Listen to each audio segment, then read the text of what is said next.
Okay, so welcome back. We want to look at DHCP. This is a topic that we covered in HCIA. So we're just going to look at some aspects of what we call the DHCP relay agents. So as we know, hosts on a network must obtain some important network parameters, such as the IP address, the mask, the gateway address, DNS server address. If you have printers, you want to also share the IP address of the networked printers. So they need these parameters to ensure network connectivity. Manually configuring these parameters on each host is difficult or even impossible, depending on the scale of the network. So in around 1993, IETF specified a protocol to help share such parameters, known as Dynamic Host Configuration Protocol. So DHCP implements automatic configuration of network parameters. So how does it work, and how does it cope with the increasing size? And also we're going to look at a security aspect. So how does DHCP defend against common network attacks? So we're going to look at some of the attacks that DHCP can face. Okay, so Mr. Gadudi, please help us read the objectives. Upon completion, you'll be able to understand the DHCP principles and configuration, understand the DHCP relay principles of the configuration. Yes. Be familiar with the security threat to DHCP and corresponding protection mechanisms. Yes. Thank you very much. So let's begin with the background. So problems in manual network parameter configuration. So that's the other way you can do it. So traditional network parameter configuration, you just do it manually. Host manually configure parameters, including IP address, mask, gateway, and DNS server addresses. Now, the problem with this, number one, is high requirements on host users. I remember when I joined campus, we needed to configure as IP address manually on our devices, and also set up the gateway and such like parameters. And we didn't have knowledge on how to do it. So it was quite a challenge. Only a few of us knew, and most of the other students used to approach us so that we can assist them to do that. So it's really a high requirement on the users of your network, because they don't need to know all those details on how to configure such parameters. The other problem is incorrect configurations. So we know that manual configuration is prone to errors. The other one is low flexibility, especially right now when most of the network segments are actually wireless networks. So it means that if someone moves from one subnetwork to another subnetwork, they have to configure different parameters manually. So that is really low flexibility. The other problem again is low IP address resource usage, because you cannot reuse IP addresses. Once you've assigned them, you cannot. Unlike when you're using DHCP, you can lease. You can lease, and when someone is done using an IP address, you can reuse it. But with manual configuration, you cannot reuse. And of course, it's very stressing. It's very stressing. It's very stressing. So heavy workload. So those are the issues with manual configuration. Now, the proposed DHCP concept. So as the number of users increases, all user locations are no longer fixed. So traditional configuration methods cannot meet this requirement. So DHCP is introduced to allow devices to dynamically and properly allocate IP address and other network parameters to hosts. So compared with static and manual configuration, DHCP has the following advantages: high efficiency, high flexibility, easy management. I cannot explain those points. I'm sure you understand what each one of them means. So let's look at the principles and configuration. At this point, we want to look at the DHCP working process. So what happens when a client connects to a network that is operating using DHCP? So this is the basic process of obtaining an IP address. So how does it go? So it is divided into several stages. So the first stage is known as the discovery stage. In the discovery stage, the client will send what we call a DHCP discover message to the network. The DHCP discover message is a UDP message that is sent in order to discover DHCP servers in your network. So you can have one or more DHCP servers in your network. All of them will be listening on UDP port 68. So that is what happens. So after you send the discover, all the servers, multiple DHCP servers, as you can see, reply with the DHCP offer message carrying the IP address. So they send you an offer. At this time, they send as a unicast. So you can see the discover message is broadcast. So every server is going to get it. But the offer is unicast. So that is the offer stage. Then you have the request stage. Now, in the request stage, you send a broadcast.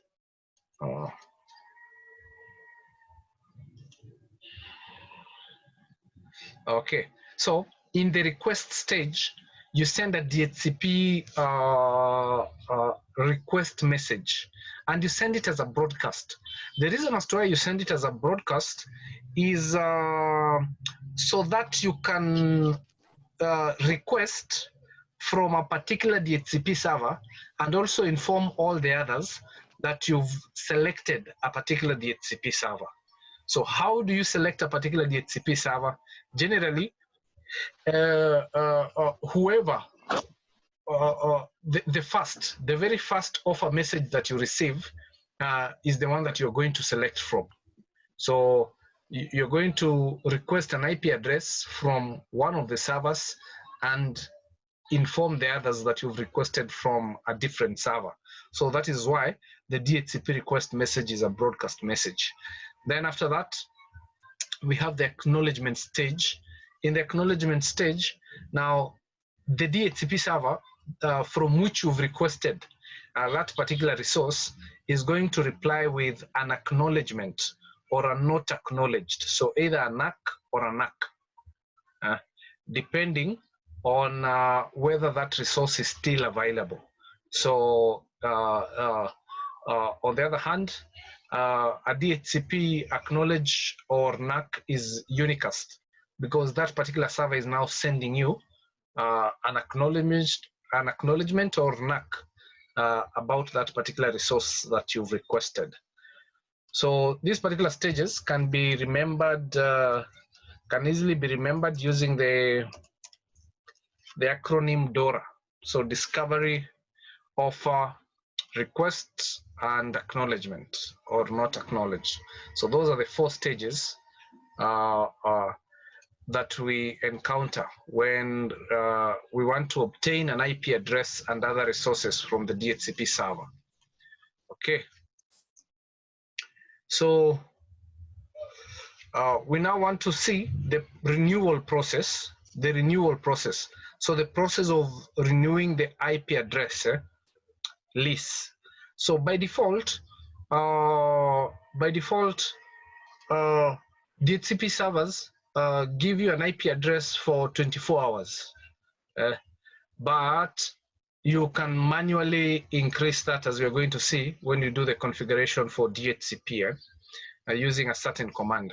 So what happens is at 50% of the lease period, that means that you've stayed with that resource for 12 hours, you need to send a DHCP request message to request the lease renewal.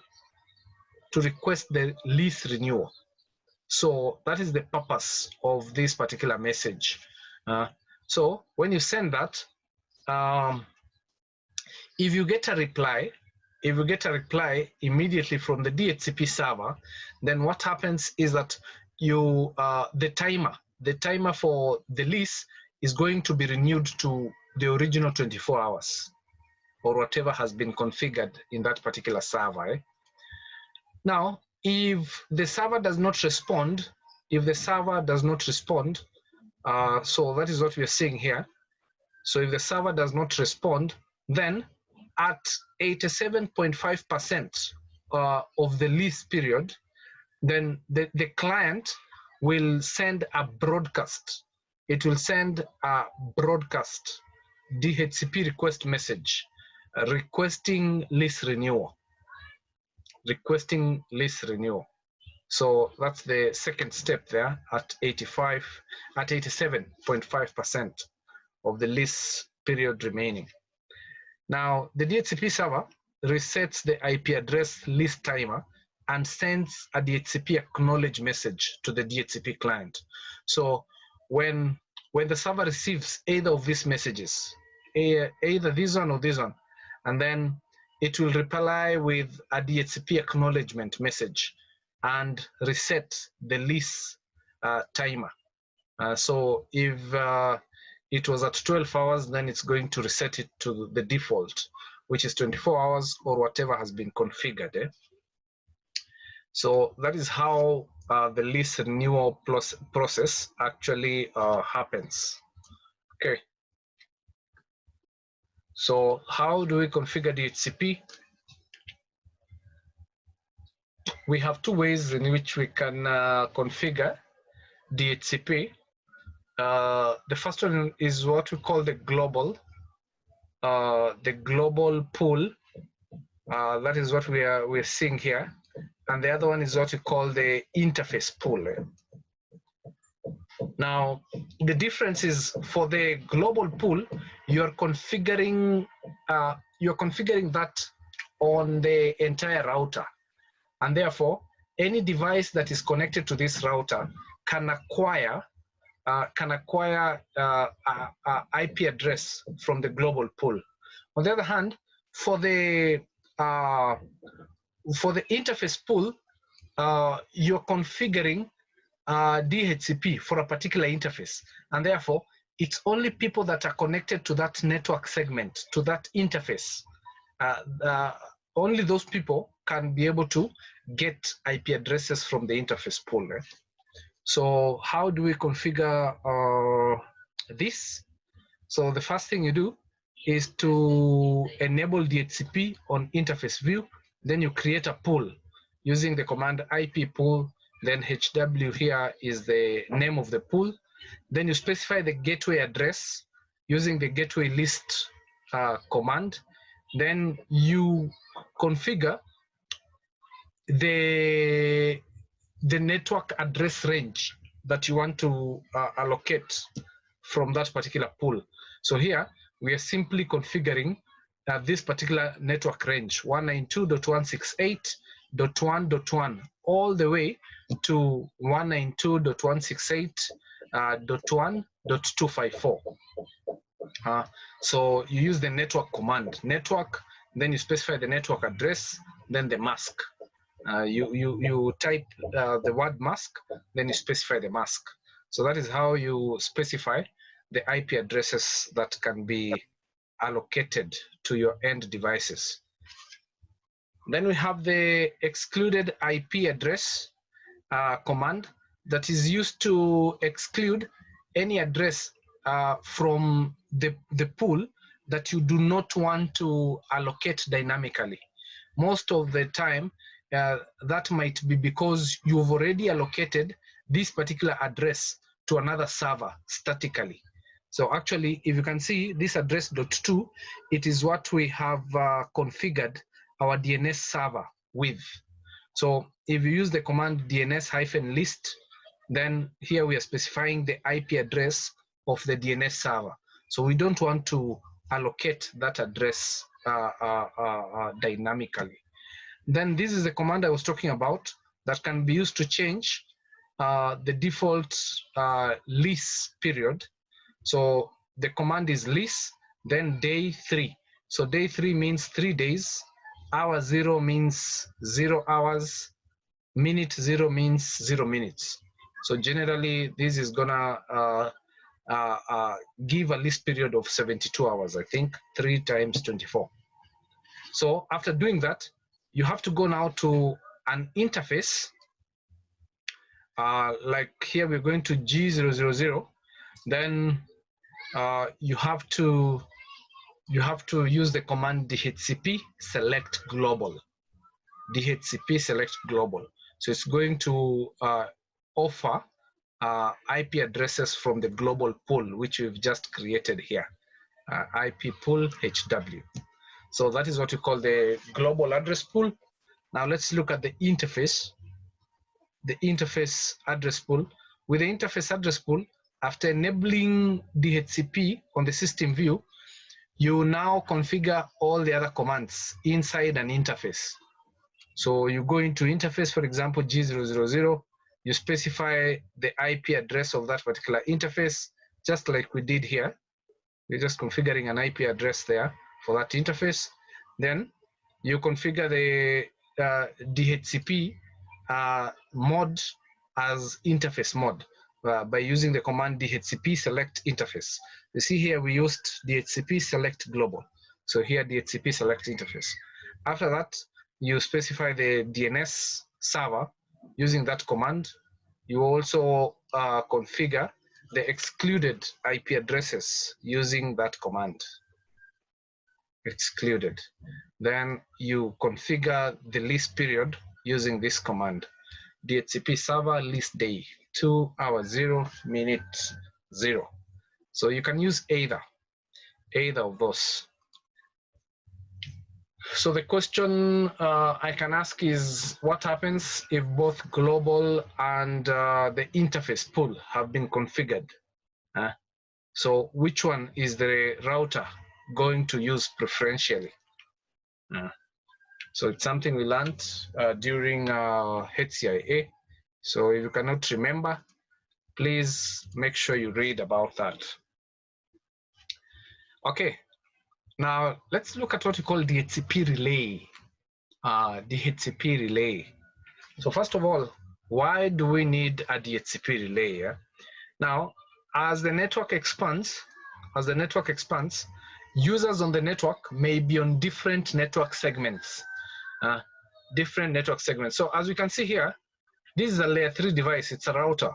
So these two devices are actually on different networks because they have been connected to different interfaces of this particular router.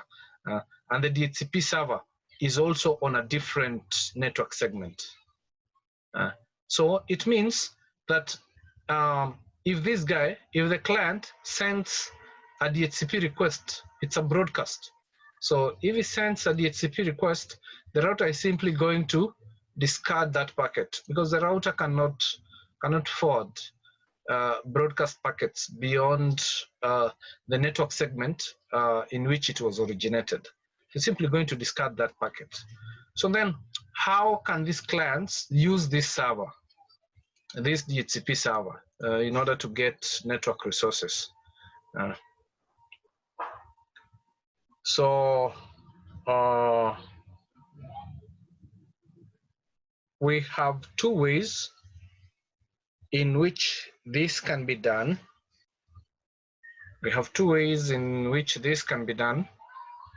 The first one is that for every network segment, we provide a DHCP server. So you can see, if this is LAN 1 and this is LAN 2, you can see that we have a DHCP server 1 for LAN 1, and we have a DHCP server 2, which is connected to switch B for LAN B. So that's one way in which we can do this. As you might already have guessed, this can be very expensive. It means you need a server for each of the subnetworks that you create in your company. Not cost effective at all. So this is not recommended, and it is rarely used. Method 2 is you deploy a DHCP relay agent. So what that means is that you configure RTA here as the DHCP relay agent. So what that means is if this guy sends a request, then RTA is going to send that request on behalf of client A. When this one sends the reply, then RTA is going to send that reply, that offer message to the client on behalf of. So that is why we call it a DHCP relay agent. So this method saves costs and also facilitate management, because it allows a DHCP server to provide services for DHCP clients in multiple layer 2 broadcast domains. So this is the recommended way of doing it. So that is why we need a DHCP relay agent. So let's look at the working process of a DHCP relay agent. So the DHCP client sends a discover message, it's broadcast. When the relay agent receives it, it forwards the discover message received from the DHCP client to the DHCP server. So it sends. Now, note that when it sends, when the relay agent sends to the DHCP server, it sends it as a unicast packet, because in the DHCP relay agent, we are going to configure it and tell it that, hey, this guy is a DHCP server. So that's why any communication between the server and the relay agent is going to be in unicast. So a very common question again, that one in the exam. Okay, then DHCP offer is going to be sent back to the relay agent. Then the DHCP relay agent will forward that particular offer to the client. Then the client will send a request in broadcast. The relay agent will forward that particular request in unicast mode to the DHCP server. DHCP server is going to reply with either an ACK or NAC, which will be in unicast mode to the relay agent. Then the relay agent is going to forward it in unicast mode to the DHCP client. So generally, that is how it works. So as you can see, all messages between the relay agent and the DHCP server is in unicast mode. So it's important that you remember that. Okay. So let's see, how do you configure a router to be a DHCP relay agent? So let's begin with the DHCP server here. So we want to configure this at the DHCP server, this router. Then we configure this router as the DHCP relay agent. So here we are using the global address pool. So we enable DHCP, then we create the pool. So we are calling this pool DHCP relay, like that. Then we specify the IP address of our gateway. We also specify the network, the IP address range that we want to issue out. And then we specify the DNS server address, like that. Then we go into the particular interface that is connecting to the DHCP relay agent. Then, of course, we need to configure a reachable. So these two have to be reachable. We configure a reachable IP address. Then we use the command DHCP select global to select the global pool. And the other thing here we need to configure a static route to all the network segments. So in this case, we are configuring a static route to this network segment here that is connected to this particular interface. So that is what we are doing. So we are simply saying, if you want to go to this network here, then send that packet to 10.1.1.2. So send it here. So that is what we're doing there. Okay.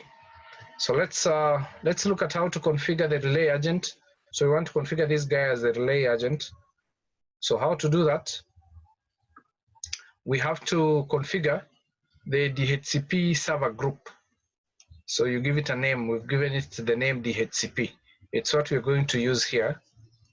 It's what we're going to use here. Okay. Then after that, we configure the IP address of the DHCP server. So remember, we are just an agent. So we need to specify the server. So the server is on 10.1.1, that particular interface. Then we need to enable DHCP. Then we go into the particular interface. So we're going to G001. So this interface is where we want to enable DHCP relay. So after we go to that interface, we are supposed to configure an IP address on that interface. Then we enable it to be a relay by using the command DHCP select relay. DHCP select relay. So after we are done with that, then we specify the server group. So DHCP relay server select DHCP, like that. So the other command that we're doing here is simply configuring an IP address for this particular interface. So that is how you configure. That is how you configure a DHCP relay agent. Okay, so now let's look at a number of security threats to DHCP and their corresponding protection mechanisms.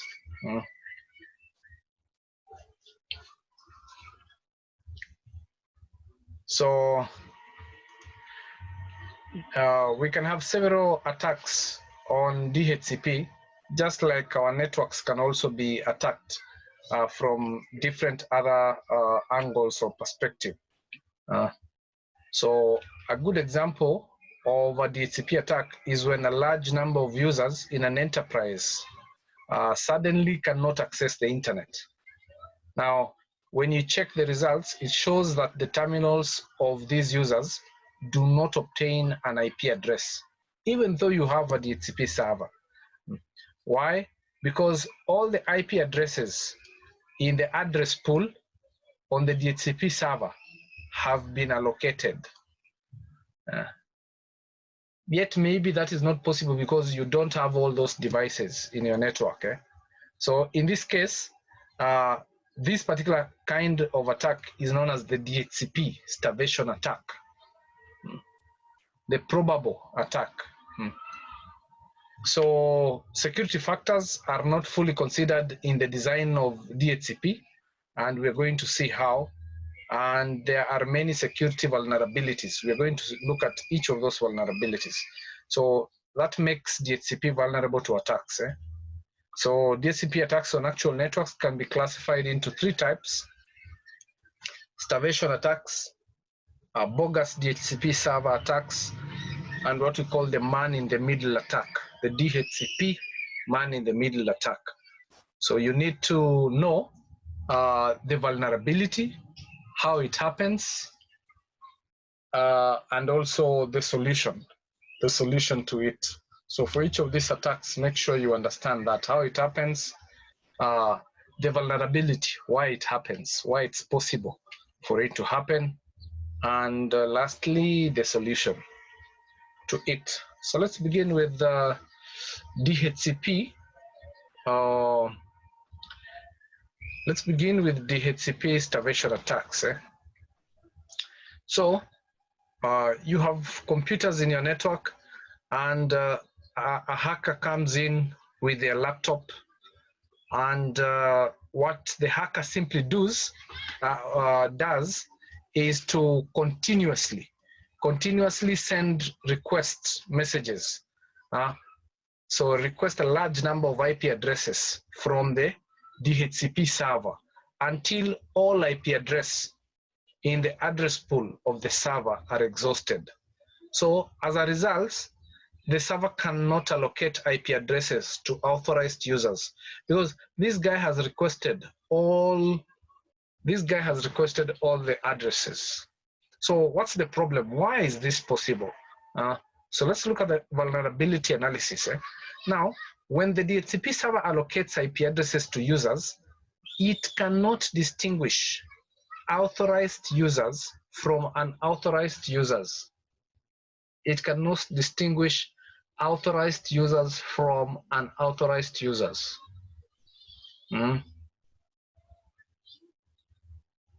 Now, generally, let me explain this like this. We have what we call the client hardware. Client hardware address, commonly referred to as, you're going to be seeing this. So client hardware, so CH, then address. So it's commonly referred to as that, the client hardware address. The client hardware address, simply put, is actually the MAC address. It's actually the MAC address.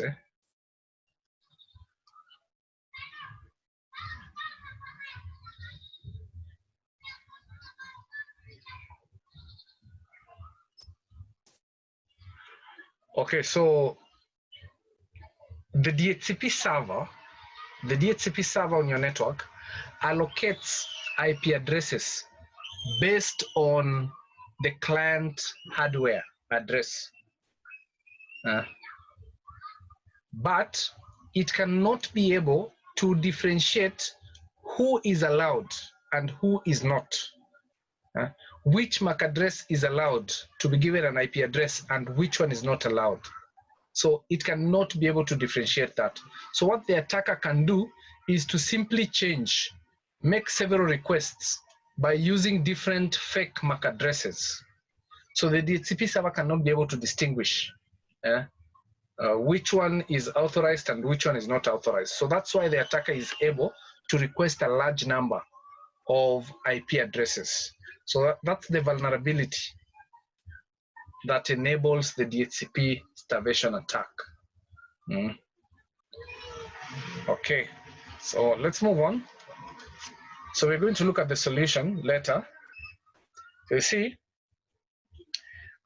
you can see that the attacker changes the client hardware address field value carried in DHCP messages to request a large number of IP addresses continuously.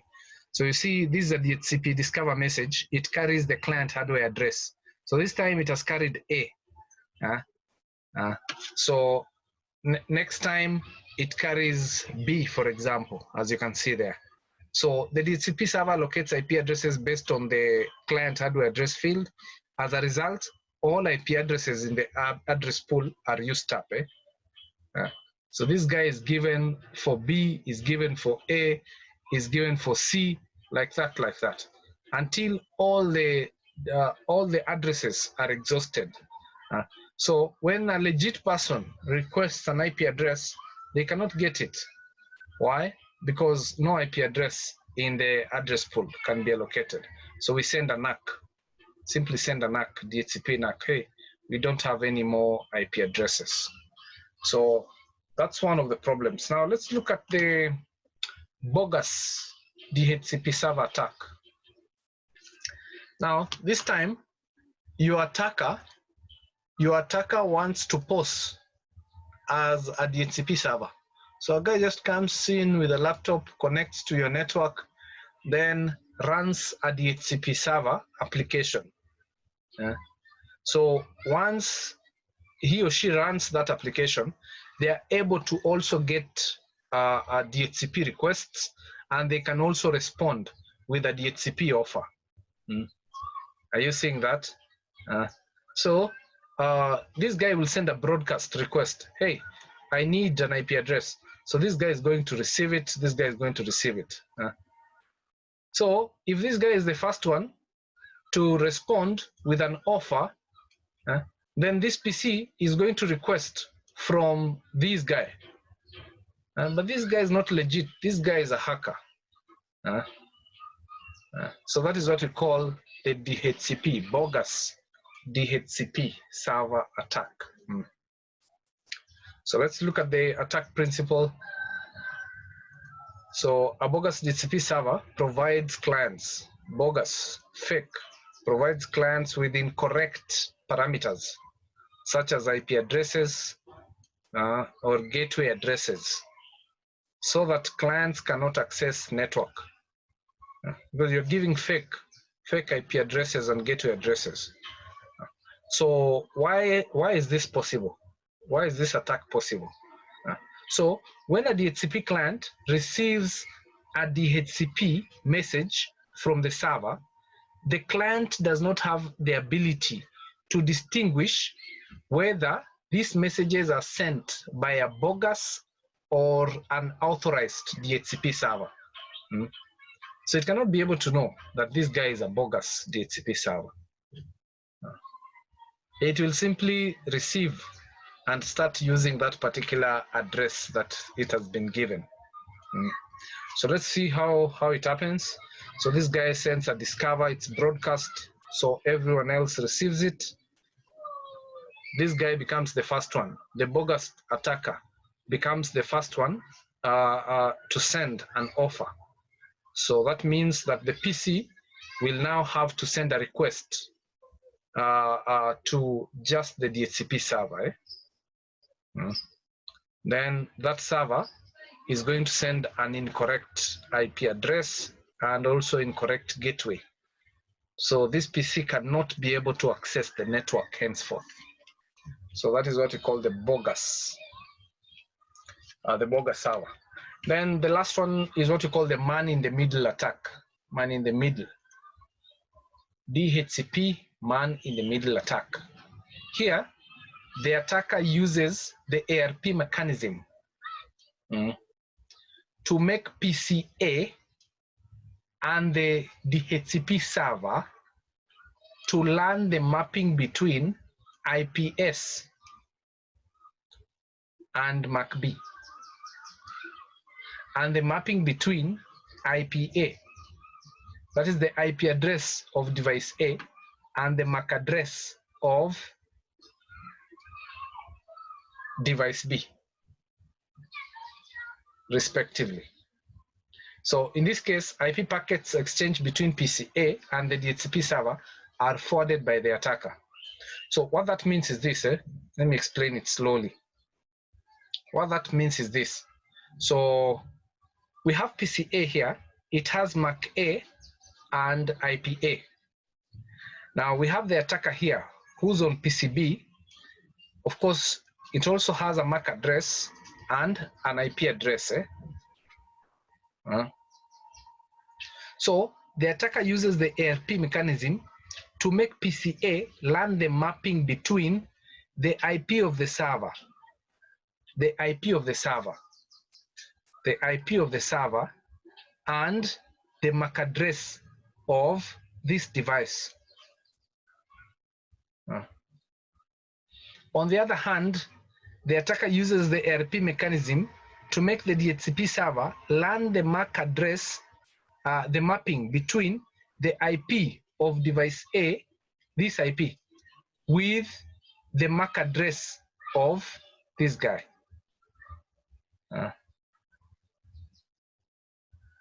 So that means that any communication between PCA and the DHCP server will have to pass through, because of the wrong mapping, will have to pass through the attacker.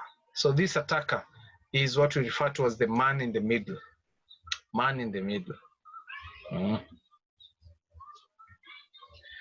So what's the vulnerability? So essentially, the DHCP man in the middle attack is a type of spoofing IP or MAC address attacks.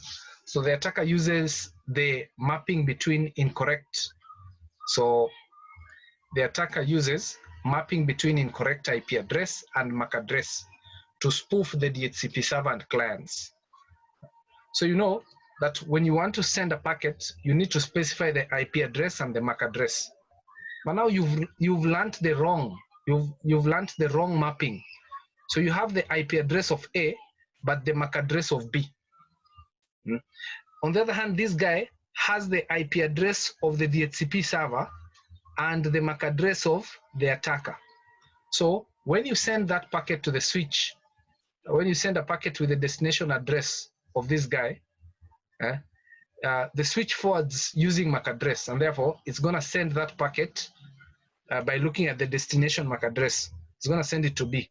Then now B is going to restructure that packet and send it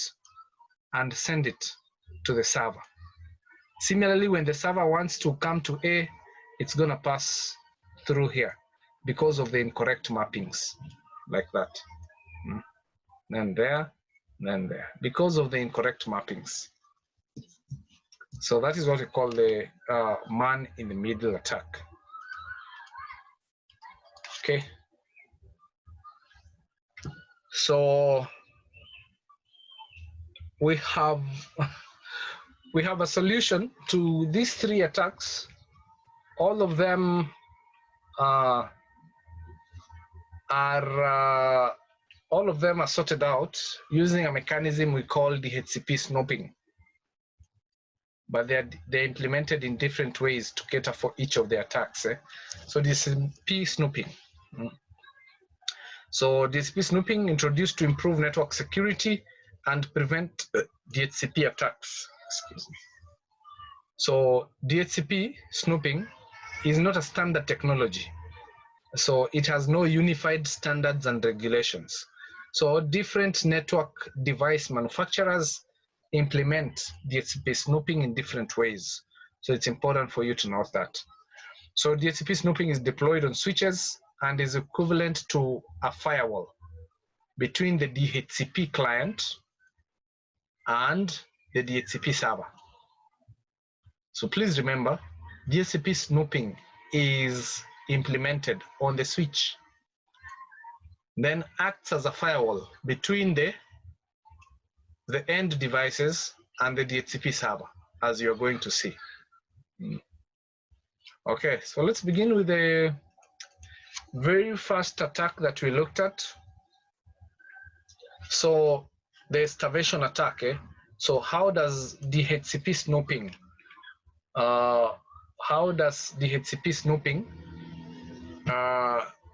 defend from this particular attack?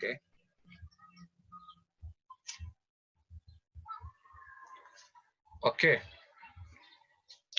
so look, let's see, let's move. So we know that with starvation attack, the attacker continuously requests IP address. So when you're sending a DHCP request, the switch, if you've enabled DHCP snooping, the switch will compare the client hardware address field of the DHCP request to the source MAC address field of that particular frame. So you see, if they don't match, for example, here we have B and here we have A. So if they are not the same, then the switch will know that you're faking this, because this is supposed to be the same as this. So if they are different, the switch will know that you're faking. So the switch compares the source MAC address and the client hardware address field in the DHCP request message and discards the message if the two values are different. So different, again, C and A, discard. D and A, discard. So here we have B and B. B and B matches, okay. The switch compares source, they match, therefore I'll forward that request to the DHCP server. So generally, that is how DHCP snooping That is how DHCP snooping is used to prevent the starvation attack. To enable this particular to enable DHCP snooping in your switch, you need to use the command DHCP snooping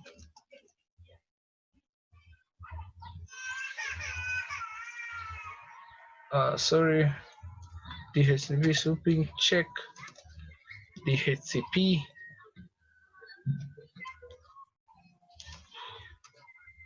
client hardware address enable. So you have to enable this on all the interfaces.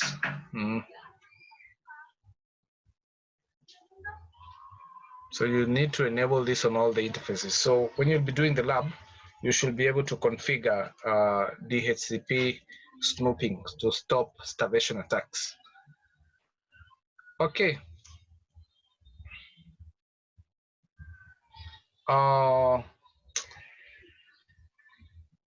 Let's also let me also mention something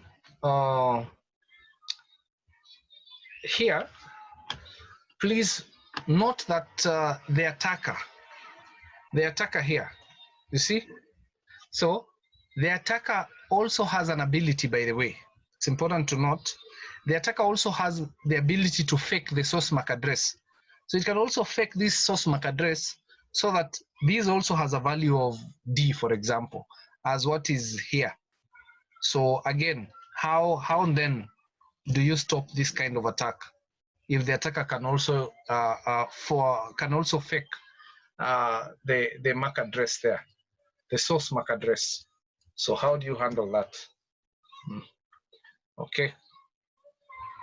So let's look at DHCP snooping, how to prevent bogus DHCP server attack. This one is quite easy. What happens is that you configure the interface that is connecting to the DHCP server as a trusted interface. So all the other interfaces remain as untrusted interfaces. Therefore, the switch will discard any DHCP offer message from a bogus server. So it will receive that from a bogus server and directly discard it. So the switch discards DHCP responses received from untrusted interfaces. So that one is quite easy. You simply configure this interface as a trusted interface. The command to do that, of course, you have to go inside the interface. So for example, int g0 stock 0 stock 0, then you use the command DHCP snooping trusted, like that, trusted. If you want to restore this to an untrusted interface, you can use the undo command. So undo DHCP snooping trusted will make it an untrusted interface. So for now, we want to make that a trusted interface. So that is the command. So any other response from a bogus DHCP server will not be forwarded by the switch. It will simply be discarded. So that's how we can stop or prevent bogus DHCP server attack. Okay, so let's look at DHCP snooping. Let's look at DHCP snooping, very important. DHCP man in the middle, the solution to this. So, as we saw, in this particular attack, the attacker poses and uses ARP to confuse the mapping between the MAC address and the IP addresses of the client and the server, so that traffic can actually pass through him. What happens is that when you configure DHCP snooping on your switch, then it will create a mapping between IP addresses and MAC addresses in what we call a DHCP snooping binding table. So the first time, for example, it receives an ARP request or something, it's gonna create a mapping between the IP address of PCA and the MAC address of PCA. Similarly, MAC address of PCB and IP address of PCB. So the attacker sends an ARP request with IP address of device A. So anatuma ARP request na kwa source IP anaweka IP address ya A. And they use their own MAC address. They use their own MAC address sasa, the MAC address of B as the source MAC address, to make the DHCP server learn the mapping between IP A and MAC B. So when that happens, the switch checks the source IP address and the MAC address in the ARP request message. So if the mapping between the source and the MAC address does not match an entry in the DHCP, snooping binding table, then the switch discards the ARP request message.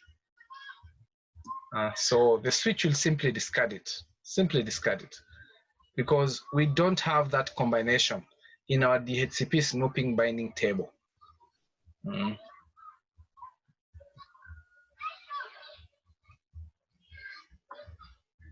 So how to configure this DHCP snooping to prevent the man-in-the-middle attack is on system view. You use the command ARP DHCP snooping detect enable. ARP DHCP snooping detect enable. So when you do that, then the switch will come up with a DHCP snooping binding table. Okay.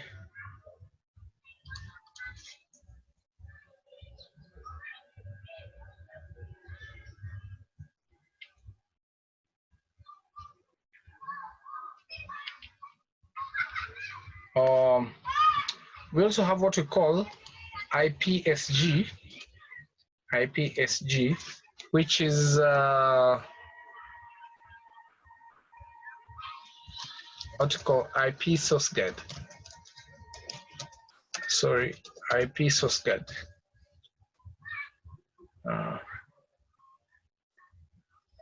IP source guide. So just like the attacker was using, for example, the MAC address of PCA, they can also use the IP address of PCA. So pretend that they are sending as PCA by specifying the IP address of PCA in the source address. So again, this same problem. So this is what we call IP spoofing. So we have IP address spoofing or MAC address spoofing. They're just the same. So both problems, both the preceding what we've looked at and this one, they are both solved by enabling DHCP, ARP DHCP detect, because now we are going to have a DHCP snooping binding table. So the switch checks the packet validity based on the DHCP snooping binding table. So finds that this guy is using someone else's IP address, and that person is not connected to this interface. It's simply going to prevent IP source IP address spoofing by dropping that packet. So that is what is happening here. Okay. So that is the end of this chapter. Thank you very much for your patience. Any questions before we get volunteers to help us with these 2 questions? Okay, a volunteer for the first question.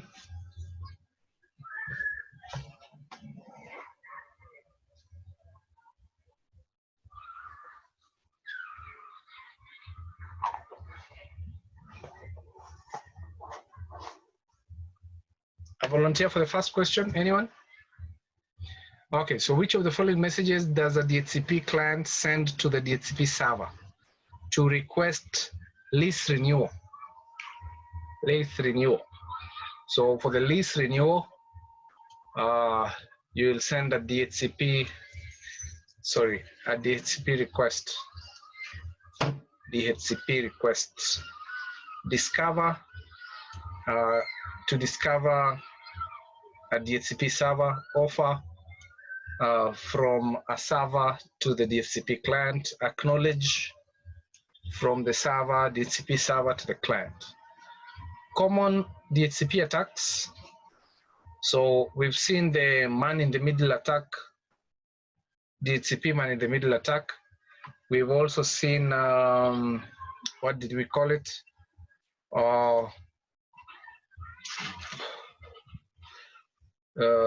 Why am I forgetting?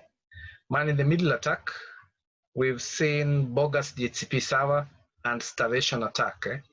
So please make sure you understand each one of them, the vulnerability and the solution to it. Thank you very much, ladies and gentlemen.